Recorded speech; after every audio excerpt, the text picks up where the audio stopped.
Hello dear student, जय हिंद जय राजधानी। मैं doctor Ramesh Yadav, Rajdhani education group Pachkodiya Jobner Jaipur से स्वागत करता हूं आप सभी का वेरी इंपॉर्टेंट प्रोग्राम में। और यह है एक बड़ा सा मूवमेंट, बड़ा सा आंदोलन। और दोस्तों इतना मजा आने वाला है, हो सकता है आपने अपने टीचर से, अपने बहुत अच्छे टीचर से पढ़ा हो, लेकिन अब आपको लगेगा कि बहुत सारे कंसेप्ट जो है मेरे अब क्लियर हो रहे हैं, अब मुझे बहुत अच्छे समझ में आ रहा है। मींस ये रहेगा आपका मिशन 100। जिया स्टूडेंट्स, मिशन 100, 100 में से 100 एक एक चीज को बहुत बारीकी से पढ़ेंगे। बहुत सारे आपको मैं डायग्राम दिखा के पढ़ाऊंगा।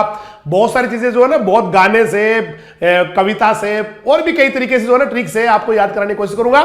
तो let's start without wasting a moment. Back cross के क्या फायदे हैं, क्या नुकसान है?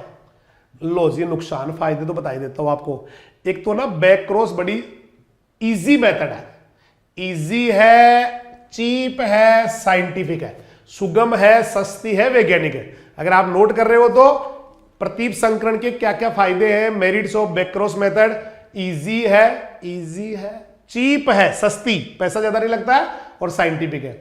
एक जो नया स्ट्रेन है ना, उसमें कृषि कार्य करने का परीक्षण करती, ज्यादा परीक्षण नहीं करते इसमें।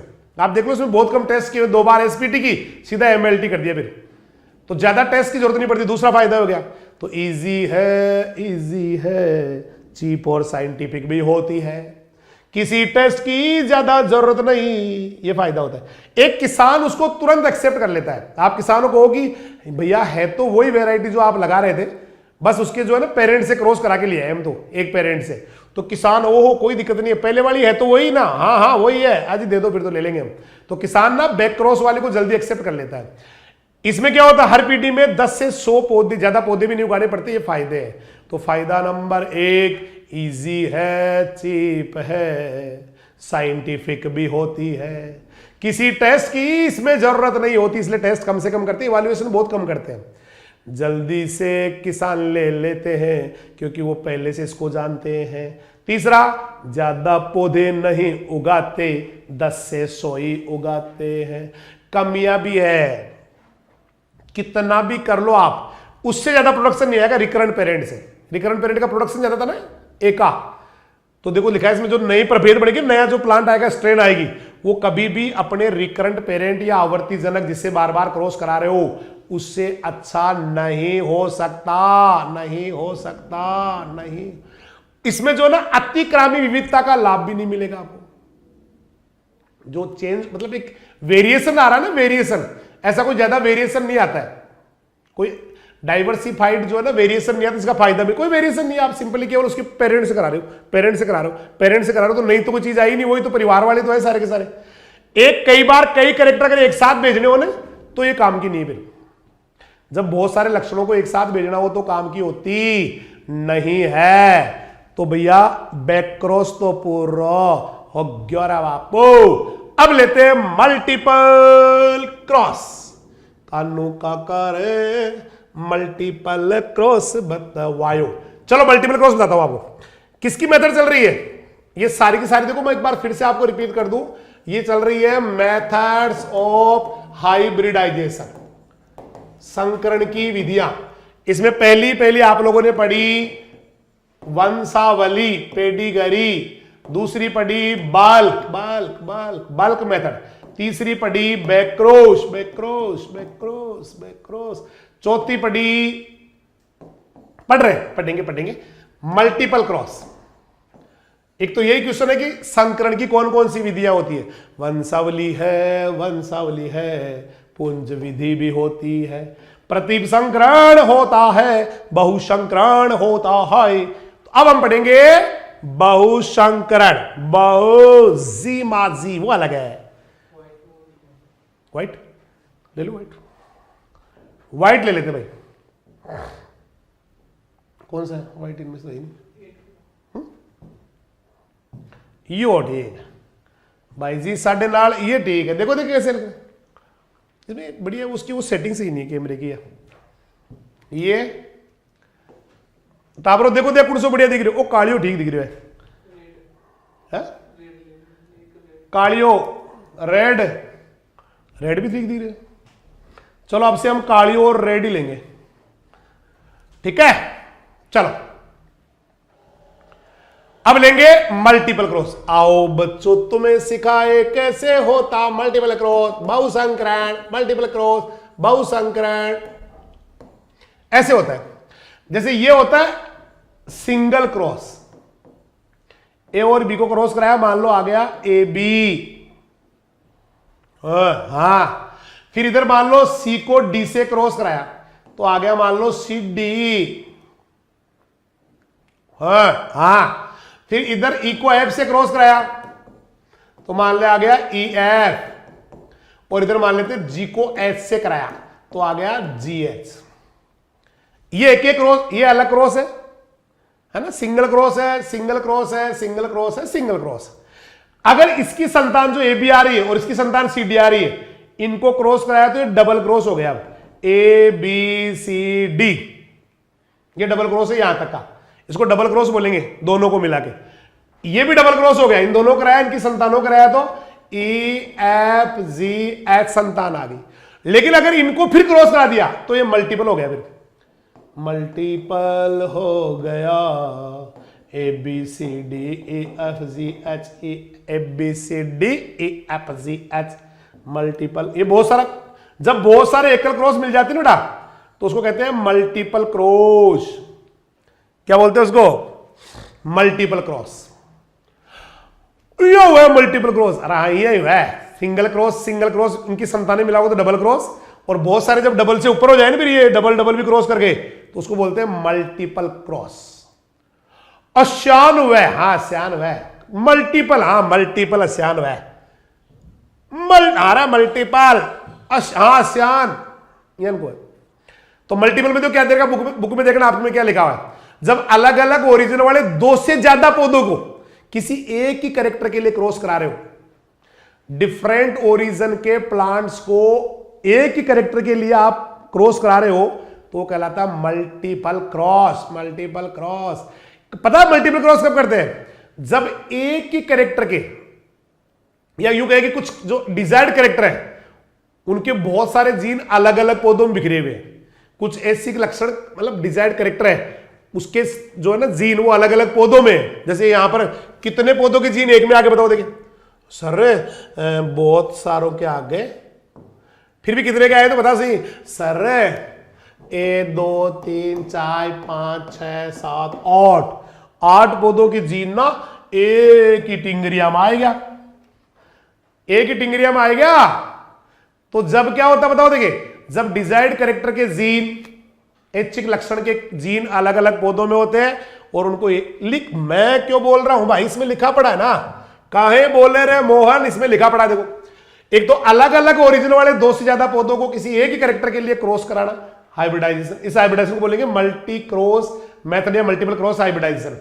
मल्टीपल क्रॉस उस समय करते हैं जब कुछ डिजायर्ड कैरेक्टर, ऐच्छिक लक्षण के जो स्ट्रेन है वो कई पौधों में होते हैं, बिखरे हुए होते हैं, और इन सभी स्ट्रेन या सभी प्लांट से ऐच्छिक लक्षणों को, डिजायर्ड कैरेक्टर को एक ही स्ट्रेन में लाना हो, एक ही प्लांट में लाना हो तो ऐसा करते हैं। समझ में आग्यो के बापू, मल्टीपल क्रॉस।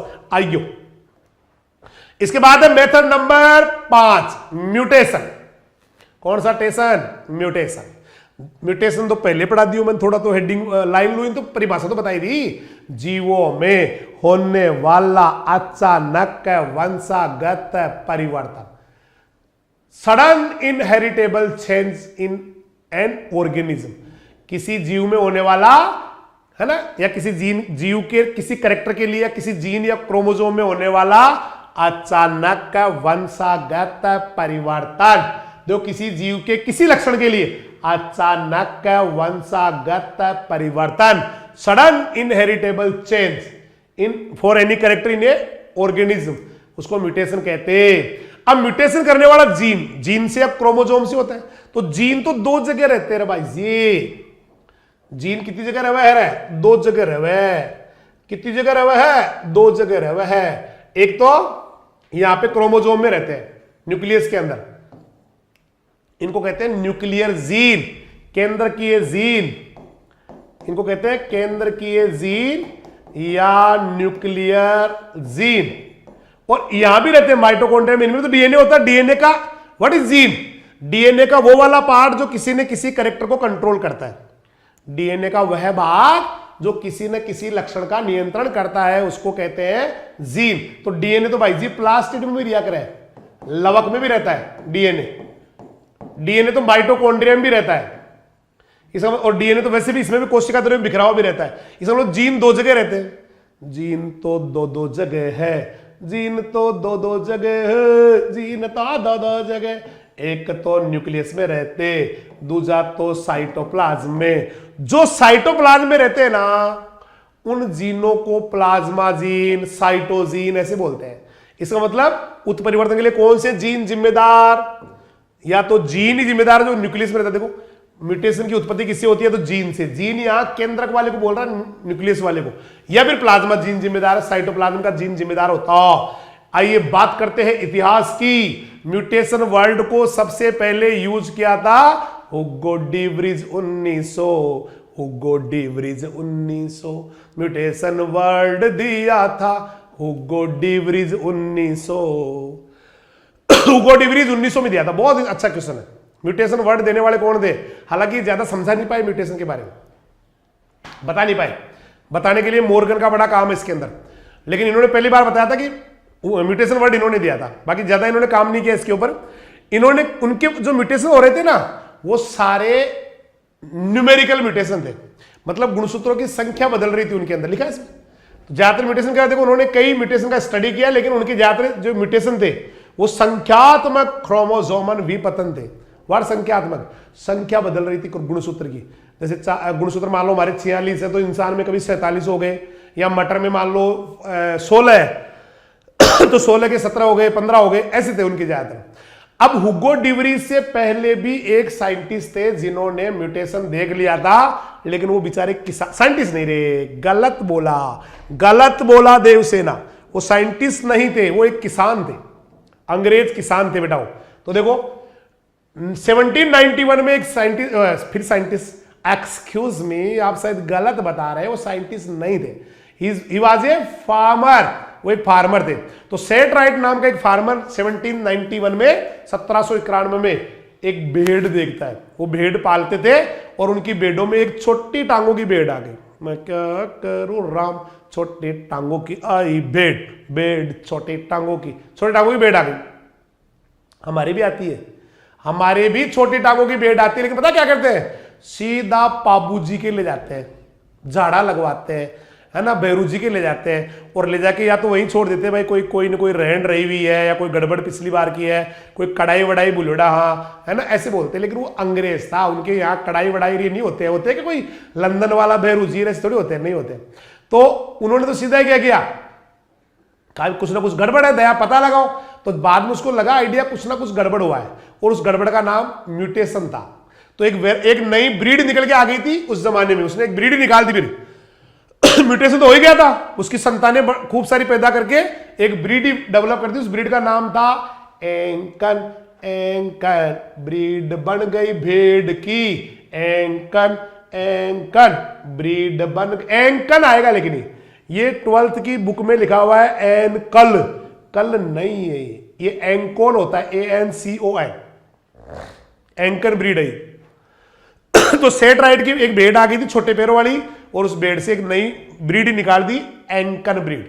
एंकन न आएगा, अब एग्जाम में क्या करना पड़ेगा, बोर्ड एग्जाम में आप एंकन लिख के और ब्रैकेट में लिख देना शुद्ध रूप एंकन, है ना, 12वीं के हिसाब से एंकन, ब्रैकेट में 12वीं के हिसाब से, और ओरिजिनली एंकन। लेकिन इसको पूरा ढंग से स्टडी करने वाले कौन थे, मैंने कहा था मोर्गन, जेनेटिक्स की बहुत बड़ी गन है मोर्गन ने इसको बहुत स्टडी किया था 1910 में। 1910 में म्यूटेशन को बहुत स्टडी किया, ड्रोसोफिला में आंखों के रंग के लिए किया, उसके वंशागति के लिए, उसके कैरेक्टर आगे वाली पीढ़ी में कैसे आते इसके लिए किया। तो इसको ज्यादा करने वाले, काम करने वाले तो कौन है इसके ऊपर, वो थे मोर्गन। कौन सी गन, मोर्गन। अब लेते हैं टाइप ऑफ म्यूटेशन। अगर म्यूटेशन अपने आप हो गया, करवाया ही नहीं आपने, तब तो कहलाएगा स्वतः उत्परिवर्तन, अपने आप हो गया। मैं क्या करूं राम, म्यूटेशन अपने आप हो गया, स्वतः उत्परिवर्तन हो गया। यानी ऐसा म्यूटेशन जो किसी म्यूटाजन के उपचार से नहीं हो, बिना म्यूटाजन उपचार हो जाए। कोई केमिकल के बिना नहीं, कोई किरणों के या रेज के बिना नहीं हो रहा है। देखो, तो जो उत्परिवर्तन बिना किसी उत्परिवर्तन जन के उपचार यानी कि बिना म्यूटाजन ट्रीटमेंट के हो जाते हैं, अपने आप हो जाते हैं, वो स्वतः उत्परिवर्तन या स्पॉन्टेनियस म्यूटेशन कहलाते। लेकिन अपने आप होने वाले कम होते हैं, इनकी दर या इनकी रेट बिल्कुल ही कम है। इनकी रेट है 10 पावर -7 टू 10 पावर -4। आता है तुम्हें 10 पावर -7 टू 10 पावर -4। अपने आप होने वाले म्यूटेशन की रेट बहुत कम है रे बाबा। कितनी है रे बाबा? 10 पावर -7 से 10 पावर -4 है। समझ रहे हो क्या होता है? देखो क्या होता है, इसको आप प्लस में करो, 1/10 की घात 7 से 1/10 की घात 4। खोलो इसको, पूरा करो तो 10 को 7 बार गुणा करो तो 7 जीरो लगेगी, 1 2 3 4 5 6 7, है ना? 1 बटा, नीचे बटा देख, 1 2 3 4 5 6 7, इकाई, दहाई, सैकड़ा, हजार, 10,000, लाख, 10 लाख, करोड़। यानी 1 करोड़ जीन में से किसी एक जीन में, या तो यूं कह दो आप। और यहां पर कितना आएगा? लेकिन इसके वही करो, 1/10 को 4 बार लिखो तो 1 2 3 4, 10,000। 10,000 से 1 करोड़ जीनों में से किसी एक जीन में अपने आप उत्परिवर्तन होने की संभावना होती है। दूसरे लाइन में बोलूं तो 10,000 सेल में से, 10,000 से लेके 1 करोड़ कोशिकाओं या सेल में से किसी एक सेल में अपने आप स्पॉन्टेनियस म्यूटेशन हो सकता है। मतलब इनकी रेट जो है ना बहुत कम है, क्योंकि किसी ने करवाया नहीं, अपने आप ही हो रहा है। अगर कोई करवाए तो रेट बढ़ जाएगी, फिर तो रेट बढ़ जाएगी ना भाई।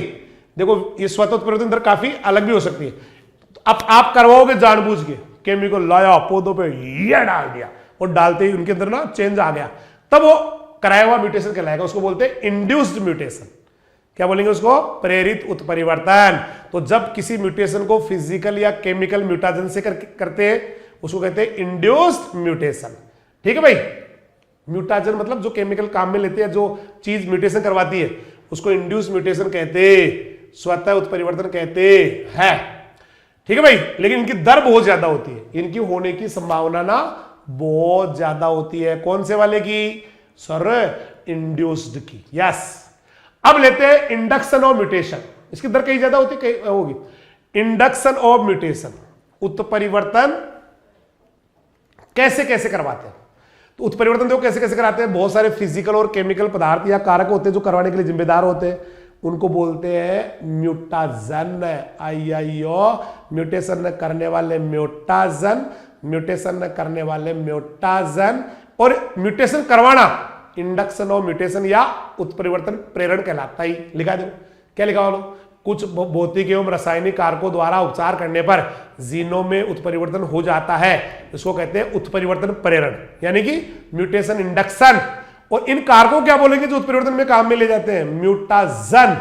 और इनका गुण क्या कहलाएगा? इन म्यूटाजन का ये गुण म्यूटाजेनिक कैरेक्टर कहलाएगा। इस गुण को बोलेंगे उत्परिवर्तन जनिक गुण। अब कौन कौन से म्यूटाजन होते हैं? तो पहली बात तो म्यूटाजन किसे कहते हैं? उत्परिवर्तन जन कहते हैं किसे? ऐसे पदार्थ या ऐसे कारक जिनसे उत्परिवर्तन कराया जा सकता है या उत्परिवर्तन कराने के काम में ले जाते हैं, वो म्यूटाजन या उत्परिवर्तन जन कहलाते।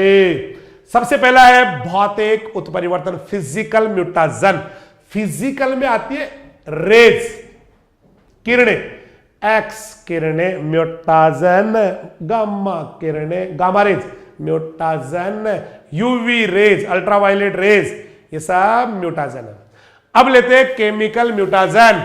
केमिकल म्यूटाजन केमिकल से करवाते हैं। बहुत सारे केमिकल आते हैं, जैसे आपके कीटनाशक, इंसेक्टिसाइड, फंजीसाइड, है ना, बैक्टीरियासाइड, ये बहुत सारे ऐसे केमिकल है जो म्यूटेशन कर सकते हैं, ये कहलाते हैं केमिकल म्यूटाजन, क्योंकि केमिकल है म्यूटेशन कर देते।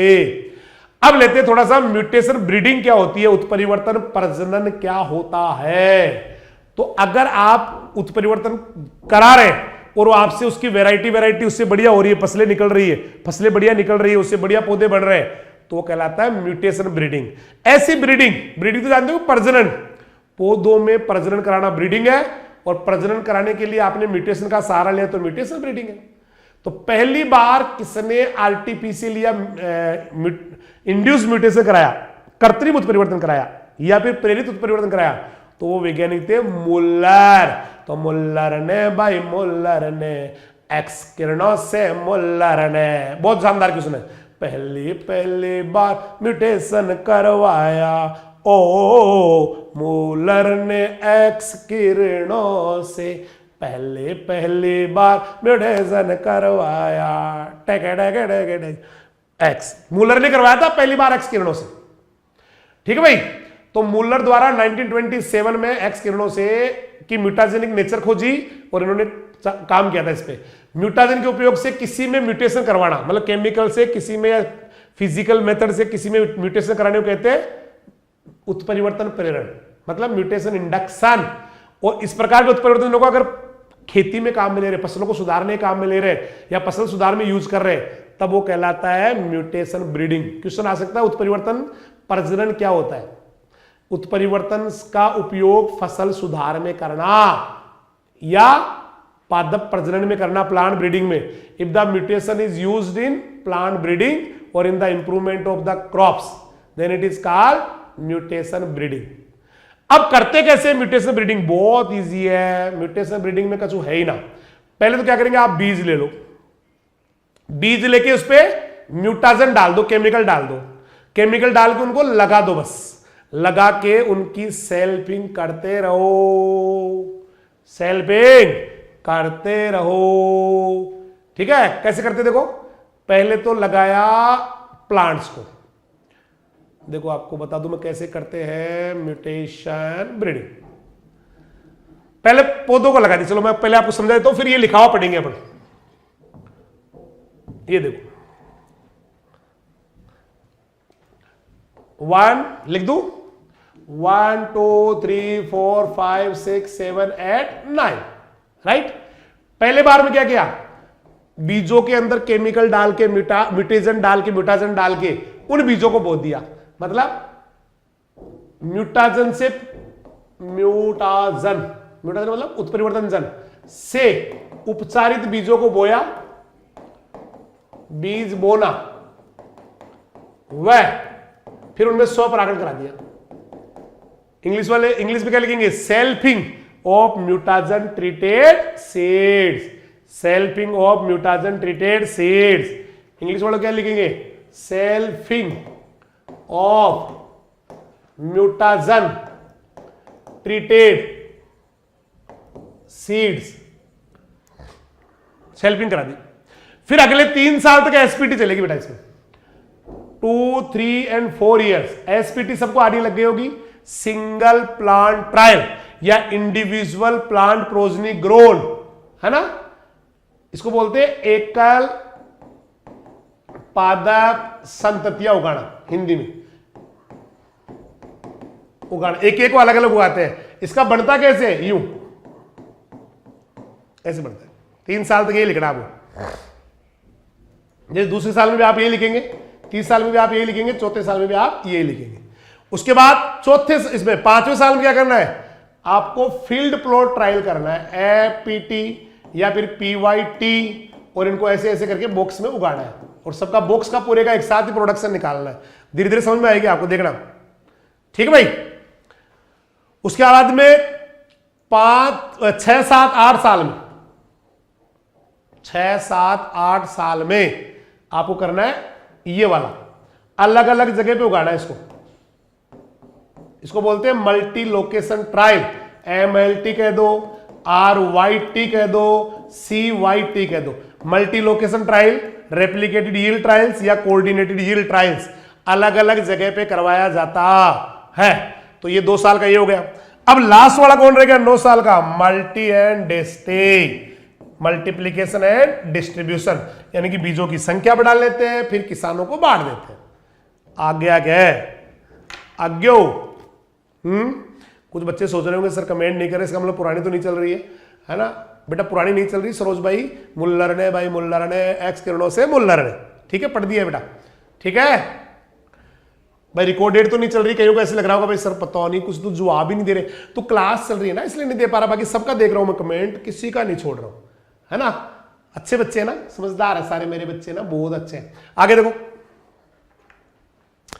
पहले साल में क्या क्या देखो, उत्परिवर्तन जन से उपचारित बीजों को लगाया। बताओ लगाया कि नहीं लगाया, बायो बहनों, लगाया कि नहीं लगाया।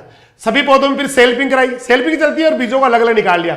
2 साल में एकल पादप संततियां उगाई, एसपीटी उगाई कि नहीं उगाई? नहीं बोलो, एसपीटी उगाई। जिन बढ़िया जिनका जो अच्छा है उनको रख लिया, बाकी को हटा दिया, फालतू के हटाते जाते हैं।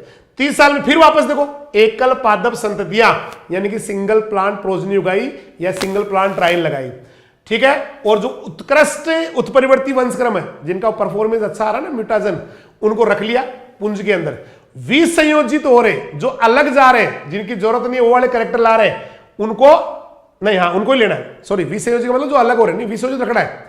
विसंयोजी कहते हैं सेग्रीगेट हो रहे हैं, बाकी पौधों से अलग हो रहे, तो अलग ही तो करने जा रहे हैं, हम केमिकल क्यों डाल रहे हैं बाकी पौधों से अलग करने के लिए। तो जो सेग्रीगेट हो रहे हैं, जिनमें कैरेक्टर अलग आ रहे हैं, उनको सेलेक्ट कर लेते हैं। चौथे साल में क्या करोगे? प्रारंभिक उपज परीक्षण। व्हाट प्रारंभिक उपज परीक्षण? मैंने नाम बताया था, प्रीलिमिनरी यील्ड टेस्ट, पीवाईटी या एफपीटी किया। उसके बाद में 5वें 7वें में सीवाईटी किया। साल ऊपर नीचे भी हो सकती है, इसने बढ़ाया मेरे, इसमें एक आधा साल ऊपर नीचे चल जाता है। और लास्ट में क्या क्या बताओ? सबसे बढ़िया जो है वेराइटी, उसको लॉन्च कर दिया और उसका गुणन और मल्टीप्लीकेशन कर लिया। बधाई हो, बधाई हो। म्यूटेशन वाला पार्ट तो पूरा, ये देखो, पहले पहले साल में म्यूटाजन ट्रीटेड सीड बोए, 3 साल एसपीटी है करवाया, फिर 3 साल एसपीटी का मतलब चौथा साल में आ गए ना, 5वें में एफपीटी। एफपीटी ये डिब्बे किसके है? डब्बा डब्बा, ये डिब्बे किसके है? इसको पीवाईटी या एफपीटी बोलते हैं। फिर उसके बाद देखो 3 साल, 6ठे 7वें 8वें साल में क्या किया? Replicated yield trials, coordinated yield trials, या फिर ये आपके मल्टी लोकेशन ट्रायल, ये लगाई। और इसको हमेशा क्या करते हैं इस वाले में? मानक से चेक करते हैं। ये मानक, मानक क्या है?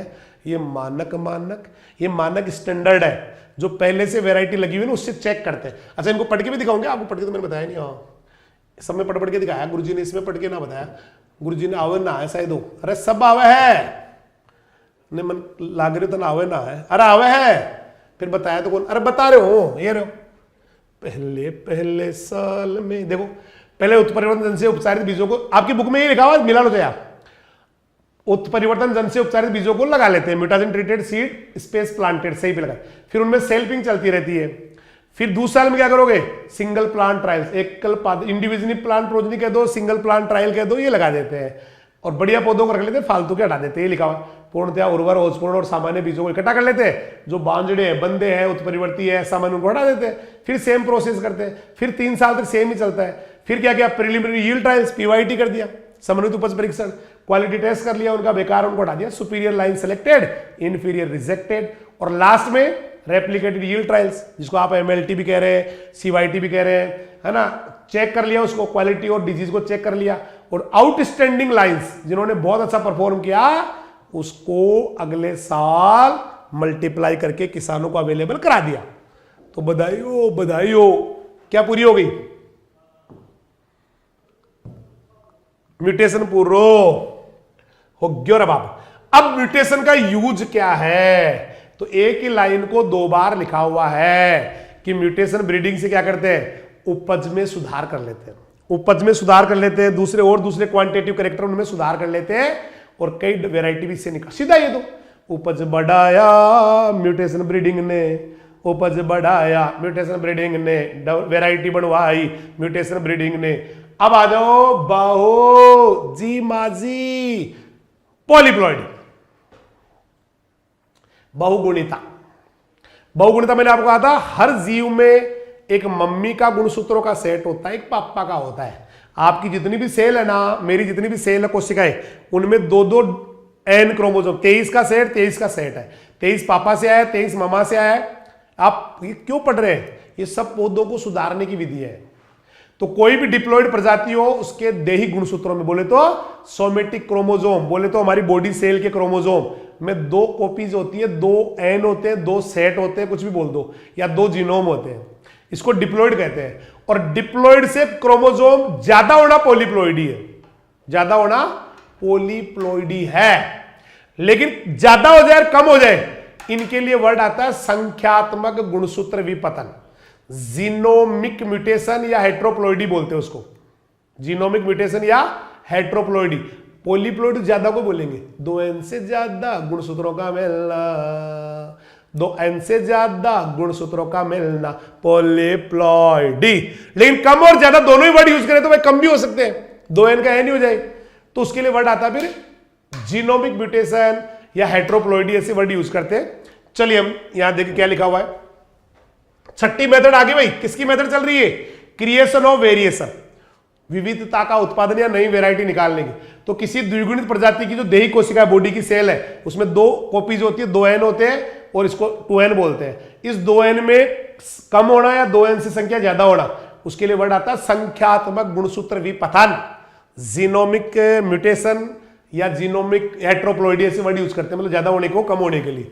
अब इसका पूरा का पूरा आपका एक वो बना हुआ है ये वाला।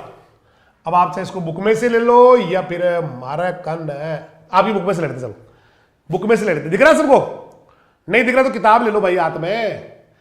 ये क्या है? न्यूमेरिकल चेंज, जिसको भी अपन जीनोमिक म्यूटेशन कहते हैं। न्यूमेरिकल मतलब संख्यात्मक चेंज है।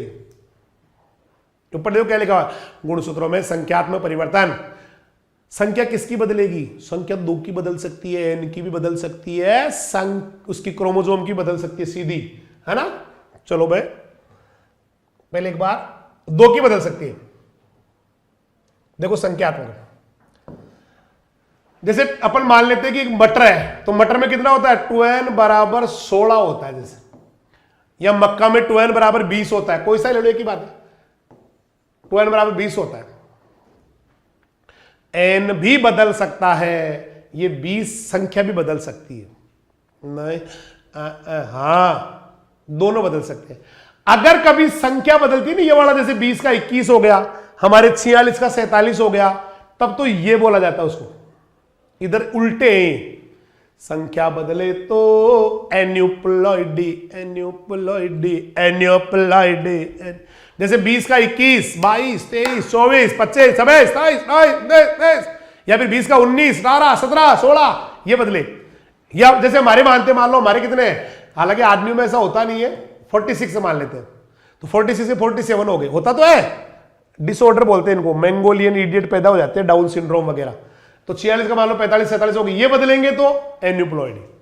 हाँ, और अगर ये एन बदलेंगे ना, N N N N N, तब इसको बोलेंगे यूप्लॉइडी।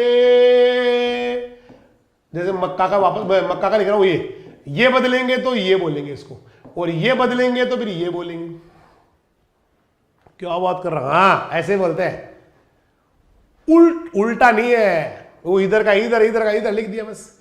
एन बदले तो यूप्लॉइडी, सुगुणिता, एन बदले तो यूप्लॉइडी सुगुणिता, और संख्या बदले तो एन्यूप्लॉइडी, एन्यूप्लॉइडी, असुगुणिता, असुगुणिता, ऐसे बोलते हैं हिंदी में, असुगुणिता। मुझे तो अच्छा लगता है यूप्लॉइडी और एन्यूप्लॉइडी, क्योंकि एग्जाम में तो ये आएगा, जेट में, आईसीआर में, सीयूटी में, सब में ये आएगा तो वहां पर ये जानते ही नहीं ये क्या होते हैं, इनको आती नहीं हिंदी तो पेपर बनाने वालों को। ठीक है, तो बताओ ये क्या होगा। देखिए मैं इसको थोड़ा बड़ा कर लेता हूँ, एक साइड का पहले समझा देता हूँ आपको, ये समझा देता हूँ। अब तो देखियो लग गया है ना, इसको बड़ा कर लेता हूँ। देखो देखिए ये इसमें क्या बदल रहा है बताओ, क्यों कहा आपने इसको यूप्लॉइडी? सर संख्या बदल रही थी सर, जैसे 2n बराबर मान लो 46 है या 20 है कुछ भी, तो ये बदल रहा है इसके अंदर, 20 बदल रहा है, n नहीं बदल रहा है इसमें क्या बदल रहा है? 20। इसको थोड़ा बोर्ड पूरा क्यों नहीं आता इसमें, छोटा करो ना इसको,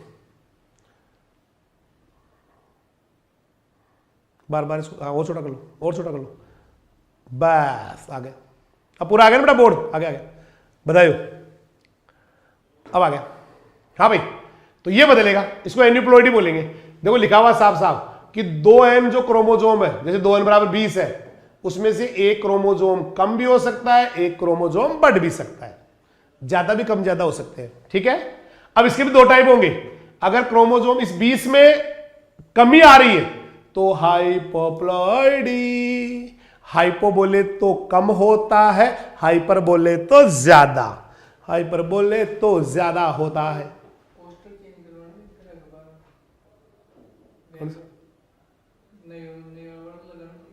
कटे हाँ आ गए, हाँ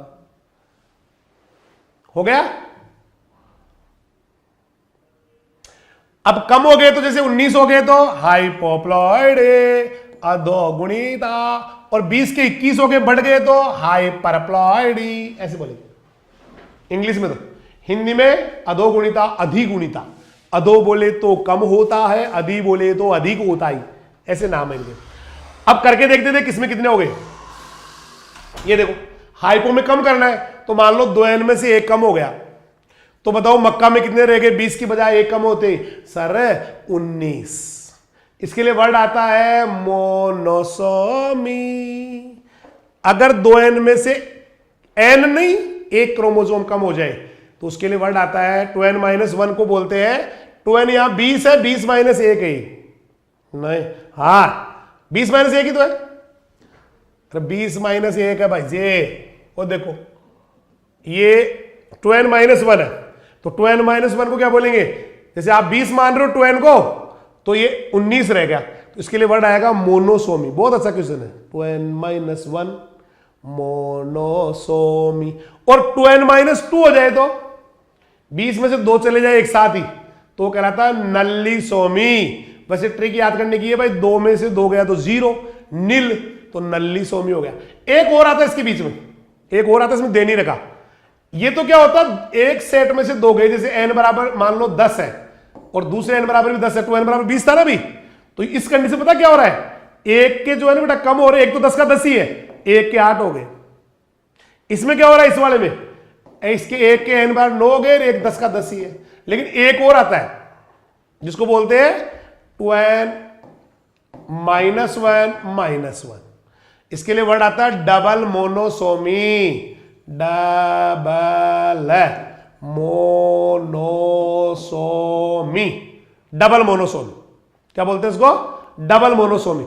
इसमें क्या फर्क है, इसमें ऐसे है कि दोनों में से एक कम हो गया, n बराबर 9 और दूसरा भी n बराबर 9, ऐसे बोलते हैं। हालांकि ये दिया हुआ नहीं इसलिए कहीं को पंगा लेते हूं, बट ये आता है कि एक में से एक गया तब तो उसको बोलेंगे मोनोसोमी, और दोनों में से एक गया तो डबल मोनोसोमी। दोनों में से एक कम होगा भाई ये तो डबल मोनोसोमी। वो एक में से 7 2 गए, एक में कुछ भी नहीं गया, एक n में से, तो उसके लिए वर्ड आता है नल्लेसोमी। नल्लेसोमी, नल्लेसोमी। आओ हाइपर पे चलते हैं। हाइपर में क्या होगा, बढ़ेगा ना, तो 1 बढ़ाया मान लो, 2n+1 किया तो सर ट्राइसोमी, 3 हो गए ना 2n+1। 2n+2 किया तो सर टेट्रासोमी, टेट्रा बोले तो 4, लेकिन एक बीच में इसके भी आएगा। इसका मतलब क्या होगा बता दो, जैसे मक्का वाला एग्जाम्पल की बात करें तो एक में हो गया n बराबर 11 और एक आपका n बराबर 10, हो गया ना 21, क्योंकि 2n को अपन 20 मान रहे, एग्जाम्पल लेके चले तो इधर देखो 2n को 20 मान रहे, 2 एक साथ ही बढ़ गए, तो एक में हो गया n बराबर 12, एक में n बराबर 10 ही है, 22 हो गए। लेकिन एक बीच में और आ सकता है इसके, उसको बोला जाता है जैसे 2n+1+1। इसमें क्या होगा बताओ, देखिए दोनों में एक बढ़ेगा, n बराबर 11 और दूसरे n बराबर भी 11, इसको कहा जाता है डबल ट्राइसोमी। ओ डबल ट्राइसोमी, डबल ट्राइसोमी। देखो देख किसी के बैठ रहा हो समझ में, तगड़ा बैठना चाहिए, तगड़ा जबरदस्त समझ में आना चाहिए। चलो भाई साहब, ये तो आपका किसका काम हो गया, एन्यूप्लॉइडी का काम तो हो गया रे बापू। अब लेते हैं यूप्लॉइडी। यूप्लॉइडी में कौन बदलेगा, एन। ये यूप्लॉइडी तो आया ना, मेरे को बहुत अच्छा लग रहे यूप्लॉइडी। इसके 2 टाइप है, ओटोपोलिप्लॉइडी, एलोपोलिप्लॉइडी। ओटोपोलिप्लॉइडी जानते हो क्या होता है, ओटोपोलिप्लॉइडी क्या होता है, ठीक है। ओटोपोलिप्लॉइडी का मतलब ये होता है, देखो जैसे 2n बराबर मान लो किसी की ए है, गेहूं है मान लो, और गेहूं में 2n बराबर मान लो 14 है, जो जंगली गेहूं होता है उसमें 2n बराबर 14 होते हैं, 2n बराबर 14 है, तो n बराबर कितना है 7 है, तो 7 को मान लेते a लिख दिया अपन ने, 7 को a लिख दिया। फिर इसके ऊपर मान लो किसी ने इसकी पोलिप्लॉइडी कराई, बहुगुणिता। बहुगुणिता कैसे करते बता वो, कोलचिसीन डालकर, तो ये क्या हो गया 4n बराबर 7 7 7 7, ए हो गया। तो ये सारे जीनोम सेम है बेटा। अगर किसी बहुगुणित जीव के बहुगुणित जीव के सभी जीनोम समान हो, सभी जीनोम समान हो, है ना। ये देखो पॉलीप्लॉइड जो ऑर्गेनिज्म उसके सारे के इनको एन को क्या बोलते हैं, जीनोम। सेट, तो सारे के सारे सेट एक जैसे, क्योंकि एक ही जाति का सेट एक ही आएंगे।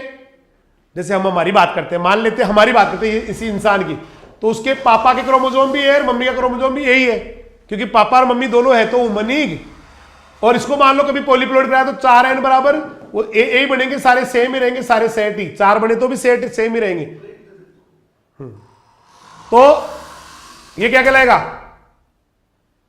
ये कहलाएगा, इसको बोलेंगे ओटोपोलीप्लॉइडी।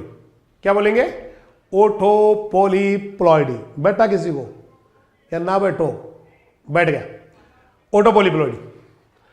अब इधर देखो, देखिए इधर कभी आपने वो पढ़ा क्या जीवन में, ट्रिटिकेल। ट्रिटिकेल अलग अलग जातियों से बनता है बेटा, देखो अलग अलग से बनता है।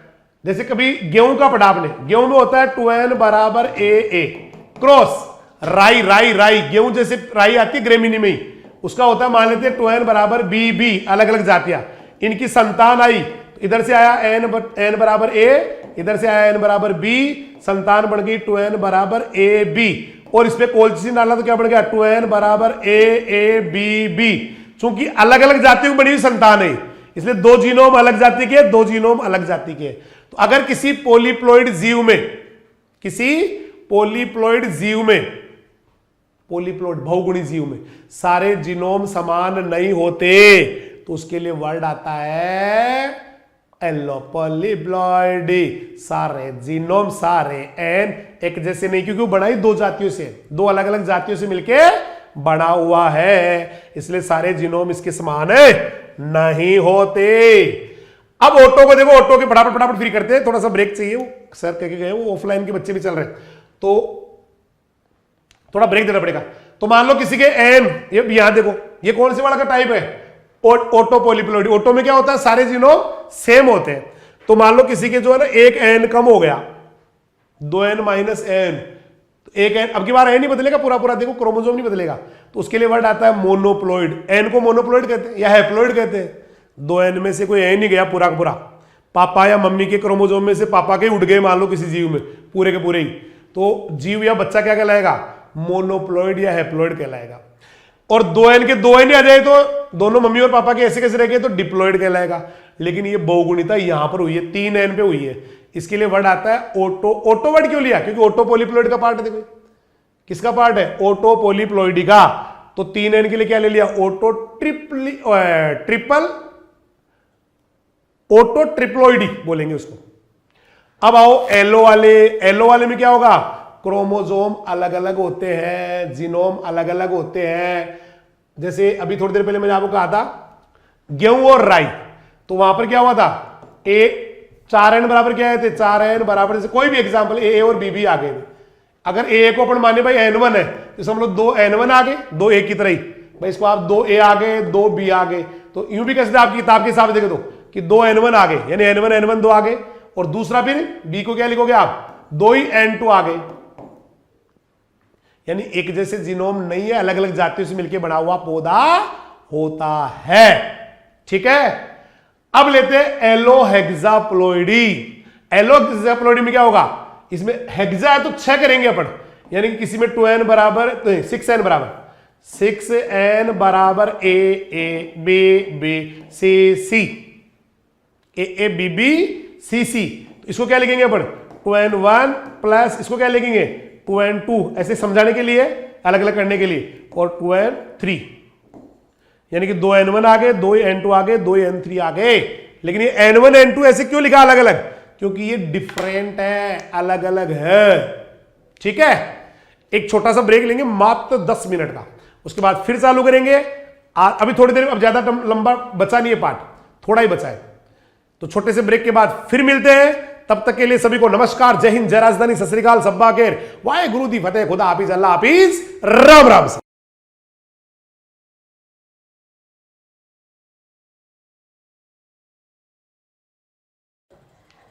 हेलो डियर स्टूडेंट, जय हिंद जय राजधानी में doctor Ramesh Yadav, Rajdhani education group Pachkodiya Jobner Jaipur से स्वागत करता हूं आप सभी का फिर से एक बार प्लांट ब्रीडिंग की दुनिया में। जी students, we are studying plant breeding, methods of plant breeding, और इस समय हमारा चल रहा है पॉलीप्लॉइडी।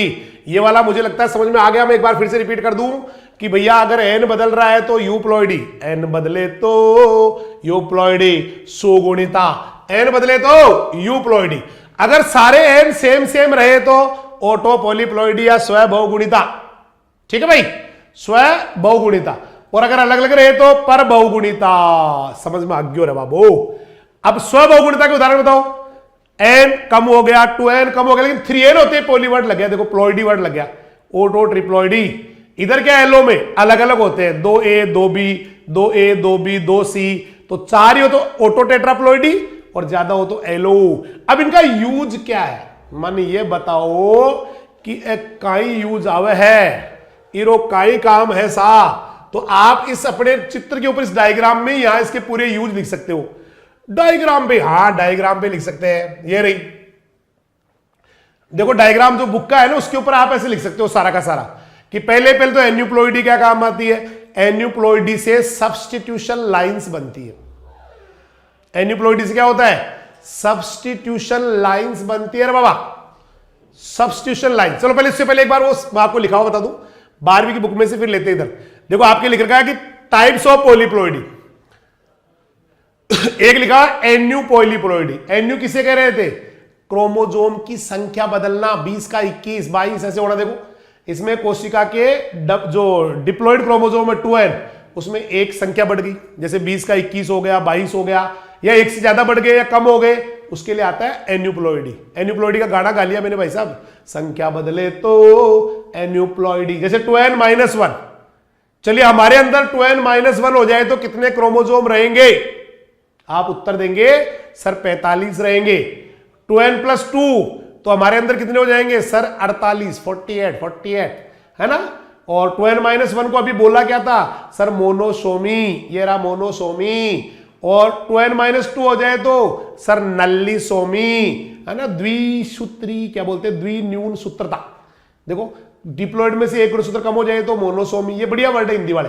और एक पूरा जोड़ा ही कम हो जाए तो नल्ली हो गया 2n-2, पूरा युग्म ही कम हो जाए तो।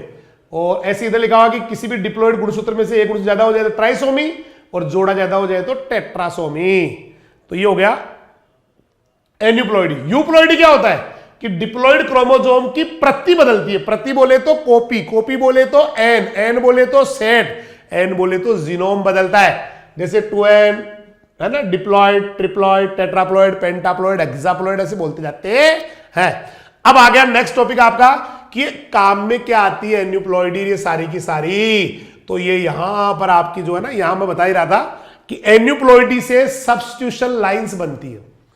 सब्स्टिट्यूशन लाइंस बनती है। सब्स्टिट्यूशन लाइन जानते हो, किसी एक एन्यूप्लॉइडी होती क्या है सर, क्रोमोजोम संख्या कम ज्यादा होना। तो किसी में आपने क्रोमोजोम डाल दिया तो नया पौधा बन गया, सब्स्टिट्यूशन लाइन बन गया, प्रतिस्थापी लाइन बन गया।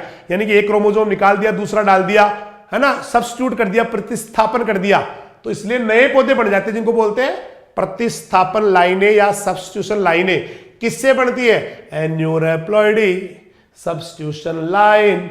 समझ में नहीं आया, बहुत इजी, बहुत इजी है कि आपने किसी एक पौधा है उसमें से किसी सेल में से एक क्रोमोसोम को निकाल दिया तो संख्या कम होगी ना, फिर नया लाके डाल दिया, नया लाके डाल दिया, तो ये क्या हो गया, सब्स्टिट्यूशन हो गया, और नया पौधा बन गया सब्स्टिट्यूशन लाइन।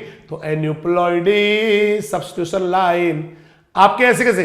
फिर ये नल्लीसोमी क्या करता है, नल्लीसोमी ये बताता है कि कौन सा क्रोमोजोम कौन से उस पे, कौन सा जीन कौन से क्रोमोजोम पे, शुरू में पहले कौन सा जीन कौन से क्रोमोजोम पे। कैसे, मैं बताता हूं आपको। न्यूलिसोमी होता क्या है, 2 क्रोमोजोम यानी कि पूरा का पूरा जोड़ा ही गायब करना। तो मान लो आपके मक्का में 20 क्रोमोजोम है, पहला जोड़ा, दूसरा, तीसरा, चौथा, पांचवा, छठा, एंड 7 8 9 10 11 12। ठीक है। अब मान लो एक जीन, पौधे की लंबाई मान लो आपको ये चेक करना कि पौधे की लंबाई का जीन कहां है ना, पौधे की लंबाई का। तो आपने क्या किया, 2 को गायब कर दिया, इन 2 को गायब कर दिया, दो इन पहली जोड़ी को गायब कर दिया, 2n-2 हो गया नहीं, लेकिन फिर भी पौधा लंबा हो गया। इसका मतलब लंबाई का जीन इन क्रोमोजोम पे तो नहीं है, क्रोमोजोम पे होते जीन, इसका मतलब इनके ऊपर तो नहीं है। आप परेशान मत हो, इन पे तो नहीं है, इस पे नहीं हो, इस पे किसी और के ही जीन है। फिर मान लो आपने ये गायब किया तो भी पौधा लंबा हो गया, लेकिन जैसे ये गायब किया ना, मान लेते 4 नंबर का जोड़ा गायब किया और फिर पौधा बोना ही रह गया, ड्वार्फ रह गया। इसका मतलब लंबाई का जीन कितने कितने नंबर क्रोमोजोम पे है, कितनी जोड़ी पे है? सर चौथी जोड़ी पे है। तो ये कौन, किसने बताया? 2 कम करने से पता लग गया, पूरा जोड़ा ही गायब कर दिया तो पता लग गया कि कौन सा जीन कौन से क्रोमोजोम पे है। तो position of gene on chromosome बताती है नल्ली सोमी। ये कौन बताएगा कौन से गुणसूत्र पे कौन सा जीन या कौन से क्रोमोजोम पे कौन सा जीन? ये तो नल्ली सोमी बताएगी कौन से क्रोमोजोम पे कौन सा जीन। मेरे हिसाब समझ में आ गया, बहुत इजी है कि 2-2 गायब करके चेक कर लिया, और जैसे वो करेक्टर नहीं आया उस जीन को गायब करने से, क्योंकि गायब ही तो हो रहे हैं, -2 हो रहे, पूरी जोड़ी गायब हो रही है, तो पूरी जोड़ी गायब कर दी ना, तो पता लग गया कि वो करेक्टर नहीं है, इसका मतलब उसी पे दाओ। मेरे हिसाब से तो बहुत इजी, जिस बच्चे को थोड़ा बहुत आता है, क्रोमोजोम क्या होते हैं, जेनेटिक्स कभी पढ़ी हो, उसके ऊपर जीन क्या होते हैं, वो लीनियर पोजीशन में लगे होते हैं, लाइन से लगे होते हैं, यूं यूं यूं। तो आपने एक क्रोमोजोम को पूरे गायब करके चेक कर लिया, जिस क्रोमोजोम को गायब करने से उस जीन का लक्षण नहीं आ रहा, करेक्टर नहीं आ रहा, इट मींस उसी पर दाओ। ट्राइसोमी क्या होती है? वो इसका सॉरी ट्राइसोमी क्या काम आता है? 2n+1, ये आप है ना, ये काम आता है एलियन एडिशन लाइन बनाने में। आपने किया क्या? एक एक्स्ट्रा क्रोमोजोम जोड़ दिया। कहां से लाए? बाहर से लाए। एलियन क्रोमोजोम है, विदेशी क्रोमोजोम है, तो नया पौधा बन गया, उसका नाम ही क्या हो गया? विदेशी जोड़ा हुआ पौधा। बड़ा विदेशी जोड़ा हुआ पौधा, यानी जीन बाहर का जोड़ दिया तो उसका क्या नाम हो गया? एलियन। एलियन मींस होता है दूसरे ग्रह से आया हुआ, बाहर का। तो यहां पर जीन बाहर का मतलब किसी और पौधे का आया हुआ, तो और पौधे का आया हुआ जोड़ा हुआ पौधा, किसी और का जीन लेके जोड़ा हुआ पौधा। तो ट्राइसोमी का क्या यूज है? सर एलियन एडिशन लाइंस बढ़ा देते हैं, एलियन एडिशन लाइन बढ़ा देते हैं। मोनोप्लॉइडी क्या है? मोनोप्लॉइडी तो बहुत काम में आती है। मोनोप्लॉइडी में पहला पौधा मोनोप्लॉइड होता है एन, फिर उसपे क्रोम वो डाल के कोल्चिसिन डाल के और उसको 2n कर लेते हैं। इससे क्या पता है आपको क्या होता है? होमोजाइगोसिटी या होमोजाइगस पौधा आ जाता है। समयुग्मजी नानू काका रे मारो तो पौधो छे, ये होमोजाइगस पता क्या होता है? जैसे मान लो पौधा ये है हैप्लॉइड, अभी इसके अंदर एक ही क्रोमोजोम या एक ही वो है, और आपने क्या किया? इसकी डबलिंग कर दी तो सेम सेम ही डबल हो गया, तो क्या बन गया? होमोजाइगस बन जावे, होमोजाइगस बन गया। तो मोनोप्लॉइडी क्या काम आती है? इस एन पर मैंने डाला कोल्चिसिन, कोल्चिसिन, कोल्चिसिन, और ये बन गया 2n, लेकिन दोनों एन सेम सेम है, दोनों टीटी या दोनों आरआर जो भी है वो सेम सेम है। तो पौधा क्या बन गया? होमोजाइगस। तो मोनोप्लॉइडी क्या काम में आई? सर एन के 2n बना के सेम सेम, दोनों एन सेम सेम है, एक बड़ा टी है तो दूसरा बड़ा टी है, एक छोटा टी है दूसरा छोटा टी हो गया, होमोजाइगस प्लांट बनाने के काम में आता। फिर देखो ये वाला एलोपोलिप्लॉइडी, भाई पहले यूप्लॉइडी ले लो। यूप्लॉइडी में क्या होता है? यूप्लॉइडी में क्या होता है? सर एन बढ़ जाते हैं, तो एन बढ़ेंगे पता क्या होगा? ऑटोपोलिप्लॉइडी इन सबसे साइज बढ़ गई, ओज बढ़ गई, पत्तियां बढ़ी है, मोटी मोटी होवे, फूल बड़े हैं, क्योंकि गुणसूत्र बढ़ते हैं ना, हर चीज मोटी मोटी हो जाती है, मोटी मोटी मोटी मोटी, हर चीज क्या हो जाती है? मोटी मोटी मोटी मोटी, हर चीज ही मोटी मोटी हो जाती है। तो what is the use of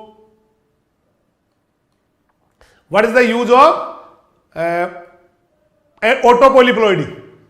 ये वाला, इसका यूज ये है, साइज बढ़ गई पौधे की, ओज विगर बढ़ गया, पत्तियां बड़ी हो गई, मोटी हो गई, फूल बढ़ गए, फूल फल सब बड़े बड़े हो गए, पर प्राकृत में ज्यादा होता है।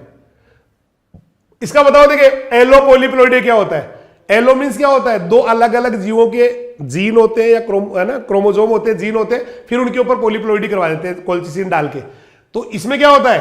अगर एक जीव के, जैसे मान लो गेहूं और राई है, तो उनकी संतान तो एलोपोलिप्लॉइडी होती है ना? तो गेहूं और राई है, ये गेहूं और ये राई, ये डाला, नया पौधा बन गया ट्रिटिकेल, उसके अंदर फिर कोल्चिसिन डाल के उसको पोलिप्लॉइड कर लिया। तो आपको पता है गेहूं के बहुत सारे कैरेक्टर उस पौधे में आ गए, तो उसके भी बहुत सारे आ गए। किसके? राई के भी बहुत सारे आ गए। तो इसका काम क्या हो गया बताओ? एलो पॉलीप्लोइडी का। एलो पॉलीप्लोइडी आता भी तो है आपको या नहीं आता है? एलो मीन्स क्या होता है? अलग अलग जीवों के जीन होते हैं, फिर वो पॉलीप्लोइडी आती है, उसके अंदर बहुगुणिता आती है, दो जातियां मिलने के बाद में। तो ये आपका हो गया पूरा का पूरा इसके यूज। लेकिन अपन एक बार बुक में से देखते हैं इनको कि सही है क्या। आपकी बुक में सारी बातें लिखी हुई है। सबसे पहला है एन्यू पॉलीप्लोइडी क्या काम में आती है? एन्यू पॉलीप्लोइडी जानते हो क्या?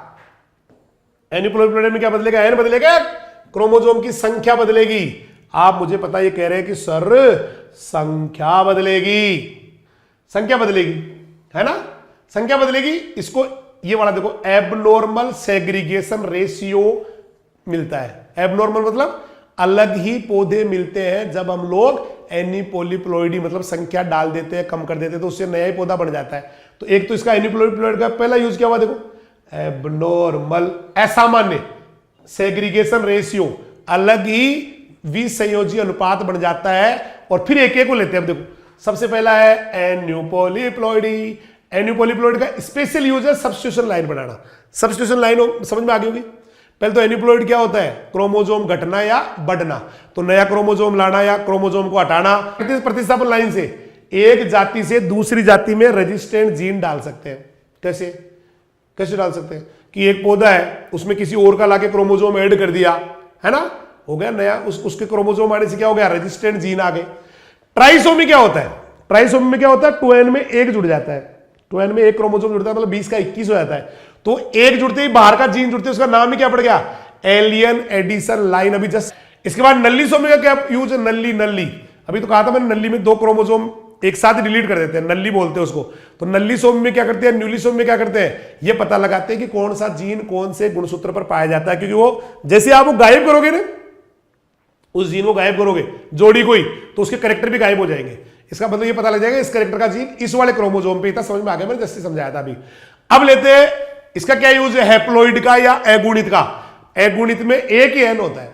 बीर मारा रे, हैप्लॉइड में होवे एक एन, कोलचीसिन से डबल कर लो रे, इसको तो 2n बना लो।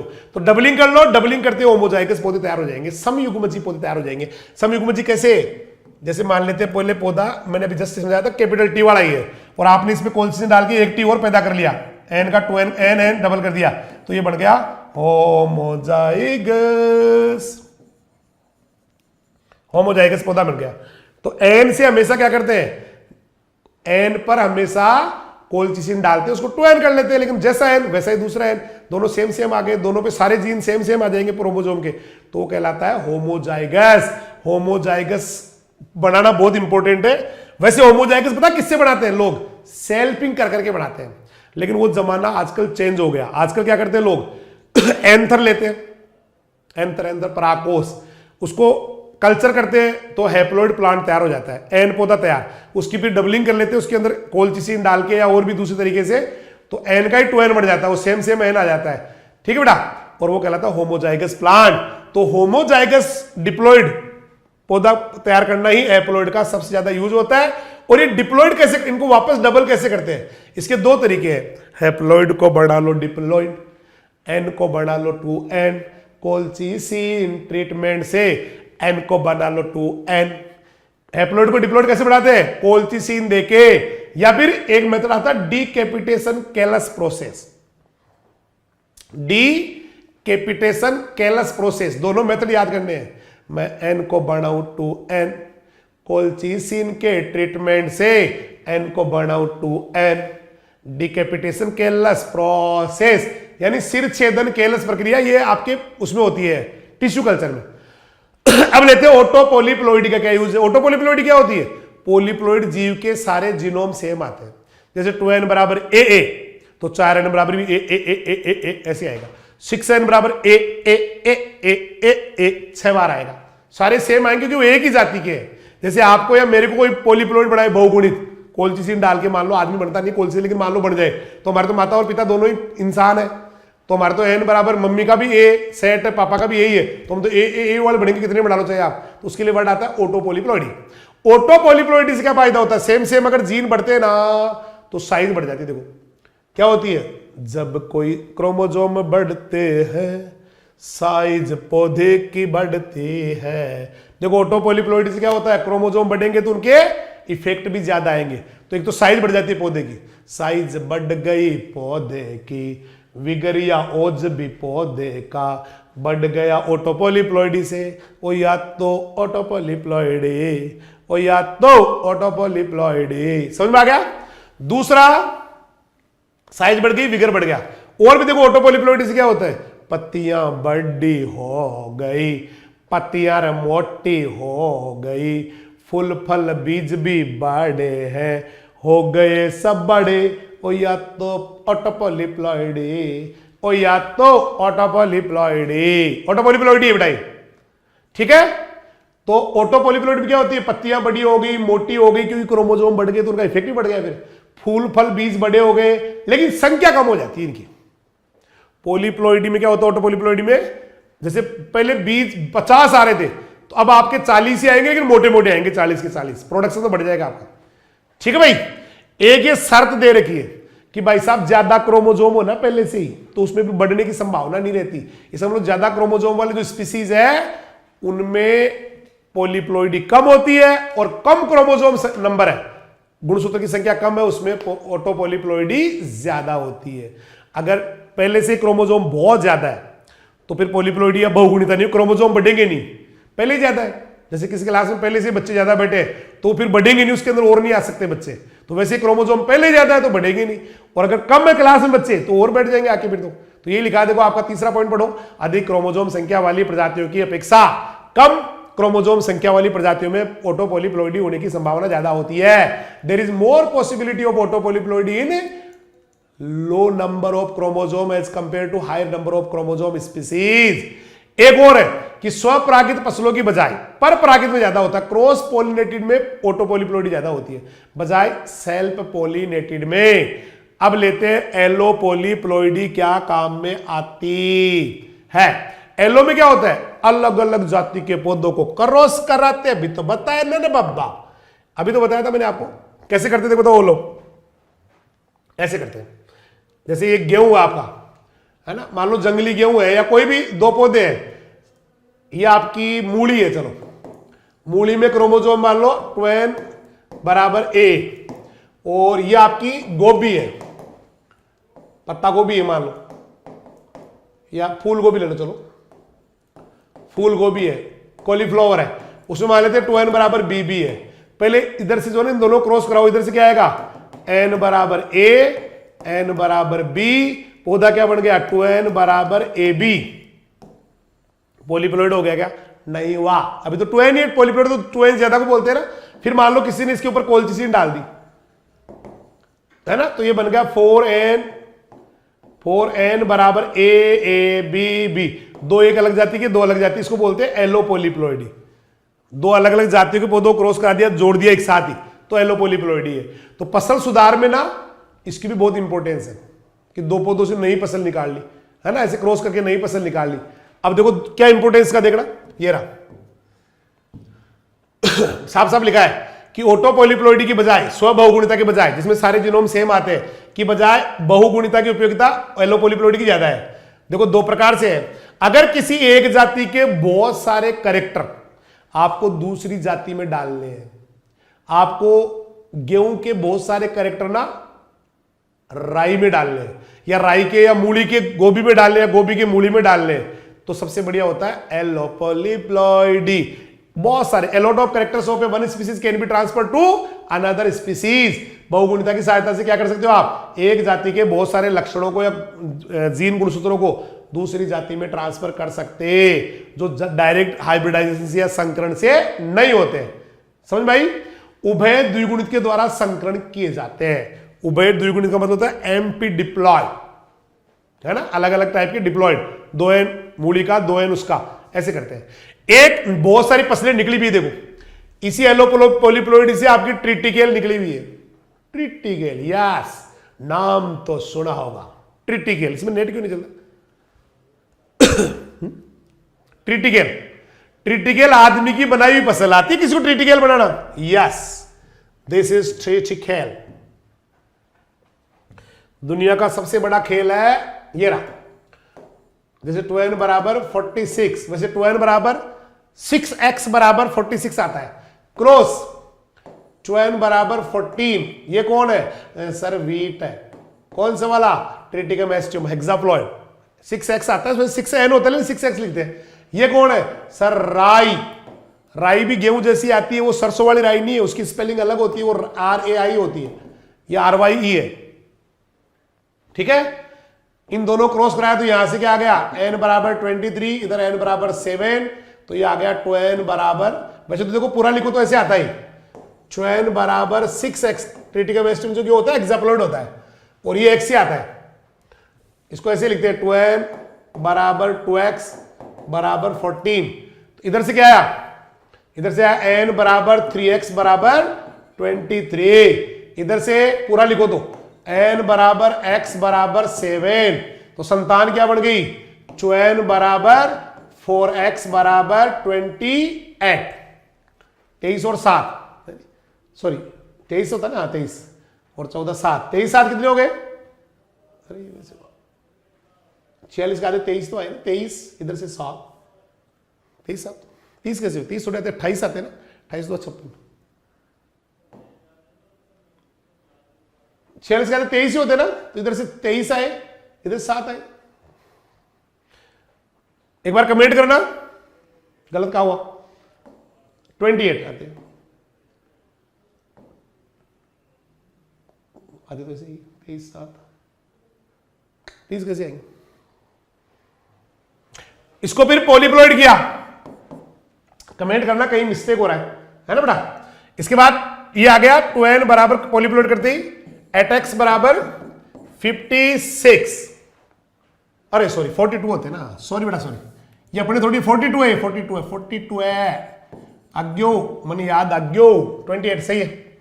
आगे आगे आगे आगे वो तो अपने होता है 46, इसके तो 42 होता है गुणसूत्र क्रोमोसोम इसके दो, गेहूं के दो। तो ये इसमें क्या किया? यहां पर कोल्थिसिन डाला और बन गया आपका, ये भी ट्रिटिकल ही होने को दो, लेकिन ये फर्टाइल नहीं है, ये फर्टाइल नहीं है, और ये आपका फर्टाइल हो गया। नहीं, अब कोई कहे फर्टाइल क्यों नहीं है?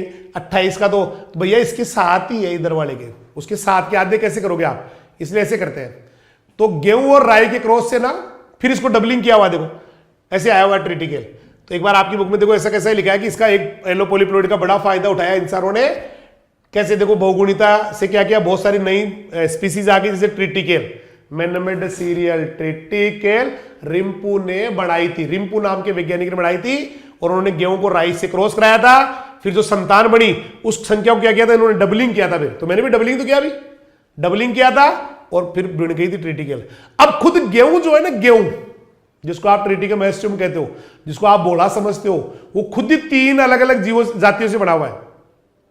अपना लो गेहूं, यस अपना लो गेहूं, अपना गेहूं जो है ना वो 3 से बना हुआ ट्रिटिकम एस्टियम। इसलिए वो क्या होता है पता?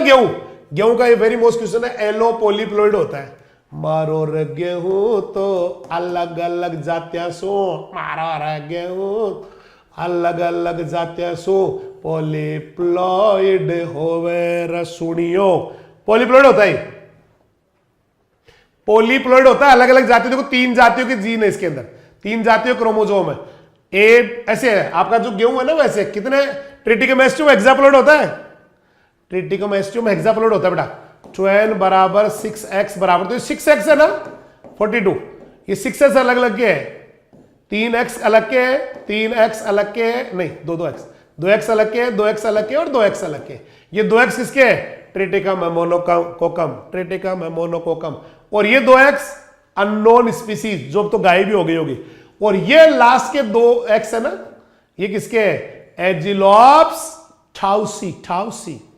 तो मारो रे गेहूं तो एलो पॉलीप्लॉइड, मारो रे गेहूं तो एलो पॉलीप्लॉइड, 3 जात्या सुबण्यो रसुणियो, 3 जात्या सुबण्यो रसुणियो।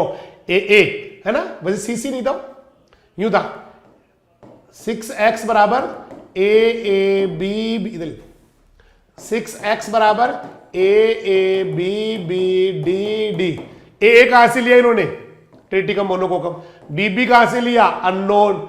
डीडी कहां से लिया, एजिलोप्स थाउसी, एजिलोप्स थाउसी, थाउसी, ठीक है, इससे लिया है। तो मुझे लगता है यहां तक आपका क्रिएशन ऑफ वेरिएशन खत्म हो जाता है, क्रिएशन ऑफ वेरिएशन खत्म हो जाता है। तब तक के लिए सभी को नमस्कार, जय हिंद, जय राजधानी, सत श्री अकाल, सब्बा खेर, वाहे गुरु दी फतेह, खुदा हाफिज, अल्लाह हाफिज, राम राम सा।